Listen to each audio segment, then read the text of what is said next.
Hello friends, welcome to மக்கள் சேவை channel. இன்றைக்கி நம்ம ஒரு முக்கியமான இன்ஃபர்மேஷன் பற்றி தான் பார்க்க போகிறோம். அதாவது வாகன ஓட்டிகளுக்கு ஒரு முக்கிய அறிவிப்பு வெளியாயிருக்கு. புதிய நடைமுறையை அமல்படுத்தியிருக்காங்க. இப்போ இதை பற்றின மொத்த இன்ஃபர்மேஷன் தான் இந்த வீடியோ பார்க்க போகிறோம். இந்த வீடியோ ஸ்கிப் பண்ணாமல் ஃபுல்லாக பாருங்கள். அது மட்டும் அல்ல, இந்த வீடியோ நிறைய பேருக்கு ஷேர் பண்ணுங்க. ஓகே, அதாவது வாகனங்களுக்கான அபராத நிலுவைத் தொகையை செலுத்தினால்தான் இன்சூரன்ஸ் புதுப்பிக்க முடியும் என்ற புதிய நடைமுறையை கொண்டு வந்தது சென்னை மாநகர காவல்துறை. அதாவது இதுக்கு முன்னாடிலாம் உங்கள் வாகனங்களுக்கு இன்சூரன்ஸை அப்படியே நீங்கள் ரெனிவல் பண்ணுவீங்க.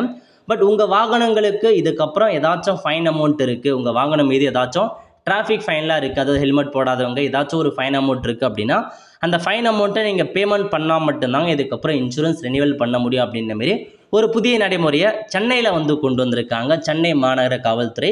கண்டிப்பாக இது தமிழகம் முழுவதும் எல்லா இடத்துலையும் விரைவில் செயல்படுத்திடுவாங்க. முதற்கட்டமாக சென்னையில் தொடங்கியிருக்காங்க.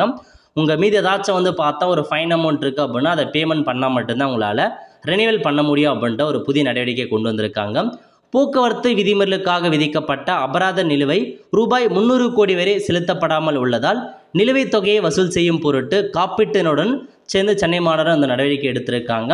ஸோ இதுக்கப்புறம் நீங்கள் ரெனிவல் பண்ண போனாலும் அந்த பெண்டிங் அமௌண்ட் காமிக்கும், அதை வச்சு தான் நீங்கள் கிளியர் பண்ணணும் அப்படின்ற மாதிரி சொல்லியிருக்காங்க. ஒரு நல்ல விஷயம் தான். ஏன்னா பெண்டிங் அமௌண்ட்லாம் பேமெண்ட் பண்ணிடுவாங்க. அதனால் கொஞ்சம் இது ஹெல்ப்ஃபுல்லாக இருக்கும். எல்லா இடத்துக்கும் கண்டிப்பாக விரைவில் நடைமுறையை கொண்டு வர போகிறாங்க. முதற்கட்டமாக சென்னையில் கொண்டு வந்திருக்காங்க. ஆல் த ஃப்ரெண்ட்ஸ், கண்டிப்பாக இந்த பிடிச்ச லைக் பண்ணுங்கள். அது மட்டும் அல்ல, இந்த வீடியோ நிறைய பேருக்கு ஷேர் பண்ணுங்கள். அடுத்து ஒரு நிலையில் சந்திப்போம். நன்றி, வணக்கம்.